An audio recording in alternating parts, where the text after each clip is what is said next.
Hello दोस्तों, केना छी अहाँ सब? अहाँ सबके स्वागत करै छी एक और नया ब्लॉग में। तो चलू आइ के ब्लॉग में अहाँ सबके देखाबो जा रहल छी आलू कोबी के एकदम ग्रेवी वाला सब्जी केना बनायल जाइ छै।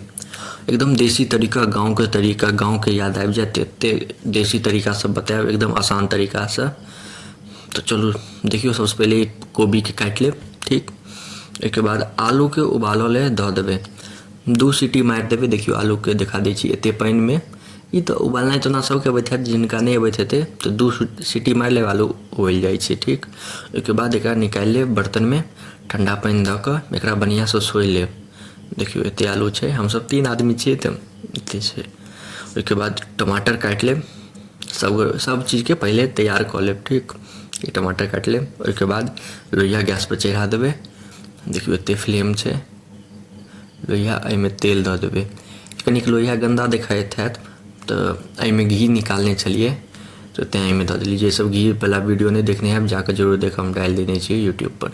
तो कोबीके बढ़िआँसँ धो लेब पानि में। ओहिके बाद एहिमे दऽ देबै, फ्राइ होबऽ ले कोबीके। सबसँ पहिले तऽ फ्राइ कऽ लेब, ठीक। एकदम गाँव में जेना देसी एकदम तरीकासँ बनै छै सेम बतायब, एकदम आसान तरीका, पूरा गाँवके याद आबि जायत। बहुत मस्त लागत खायमे, एकदम मस्त लगै छै आलू कोबीके सब्जी। तो एकरा बढ़िआँसँ फ्राइ कऽ लेब, जे देखा दै छी अहाँके केहन भऽ जेतै तहन सब निकालि लेब। खाली ज़्यादा जरा नहि देबै, नहि तऽ नहि नीक लागत। देखियौ एना लारैत चारैत रहबै जे जरै नहि एक दिसनसँ। ओहिके बाद एहिमे कनिक हल्दी दऽ देबै, ठीक। हल्दी दऽ कऽ एकरा फ्राइ कऽ लेब जे कनिक पियर भऽ जेतै। एनाही फ्राइ होइते छै ओना। हल्दी दऽ लेबै, एखन फ्राइ कऽ लेब। देखियौ एहन भऽ जायत कनिक ब्राउन टाइपके, तऽ एकरा निकालि लेब बाहर, ठीक। देखियौ एहन भऽ जायत तऽ निकालि लेब। ओहिके बाद तेल बचल रहतै या कनिक और ऊपरसँ देबऽके हैत तऽ कनिक और दऽ लेब, से अपन देख लेब। अहाँसब कनिक ज़्यादा तेल खाइत हैब या कम तेल खाइत हैब, ओहि हिसाबसँ अपन तेल ढारि लेब। ओहिके बाद ओहिमे तेजपत्ता, जीर और सूखल मिरचाइ, पचफोरना, ईसब डालि देब। जे अहाँके पास हुए, जीर हुए तऽ जीर दऽ देबै, नहि तऽ पचफोरना दऽ देबै, सब चलै छै। सूखल मिरचाइ दऽ देबै, ठीक।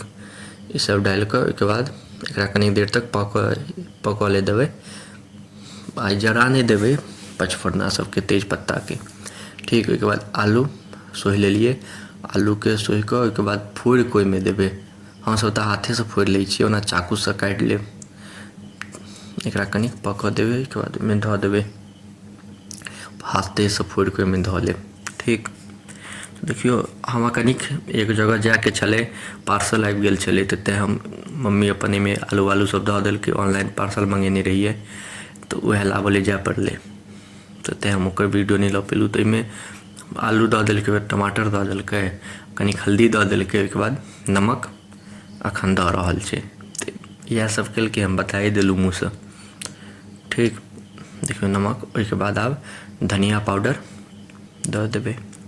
अहाँ अपना हिसाबसँ दऽ लेब, जतेक अहाँ खाइत हैब ओहि हिसाबसँ अपन दऽ देबै, जेहन अहाँसब मसल्ला खाइत हैब। हमसब तऽ मसल्ला कनिक ज़्यादा खाइ छिए। ओहिके बाद मिरची पाउडर दऽ देबै, सब एके बेर मसल्ला दऽ लेब। ओ मम्मी कनिक मतलब आलूके भुजै छलै तेँ हल्दी पहिले दऽ देलकै, ठीक। ओहिके बाद आब एकरा बढ़िआँसँ लारि चारि लेब, मिला देबै बढ़िआँसँ। देखियौ बहुत आसान तरीका छै, मेन ओकरा फ्राइ करऽके छै। ओहिके बाद ई आलूके मसल्लासँ एकदम भुजि लेबऽके छै। देखियौ एहन रूखा सूखा भऽ गेल है। एकरा कनिक देर तक भुजैत रहबै, पूरा मसल्ला सब जगह मिल जाए बढ़िआँसँ। एकरा भुजैत रहब। एहन देखियौ एहन भऽ जायत। एहन जखन भऽ जायत ओहिके बाद ओहिमे पानि डालि देबै।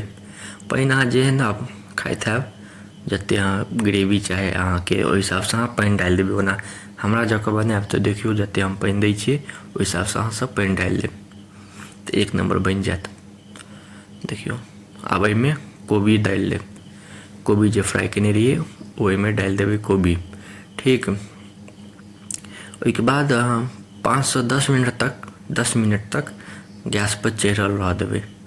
5 सँ 10 मिनट मानि कऽ चलू ने, एकरा 10 मिनट तक गैसपर चढ़ल रहऽ देबै। अहाँके फ्लेमो देखा दै छी गैसके, देखियौ गैसके फ्लेम एतेक रहऽ देबै 10 मिनट तक। 10 मिनट बहुत भेलै, 10 मिनट तक चढ़ल रहऽ देबै।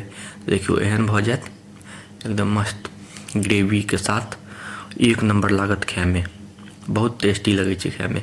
गरम मसाला है तो ऊपर से कनी गरमो मसाला दऽ देबै ना, ज़्यादा मसाला भऽ जायत तो एक बेर अहाँ सब घर पर जरूर ट्राई करब। तो एते देर तक देखो के लिए धन्यवाद। नीक लागे तो लाइक कमेंट शेयर सब्सक्राइब जरूर करब।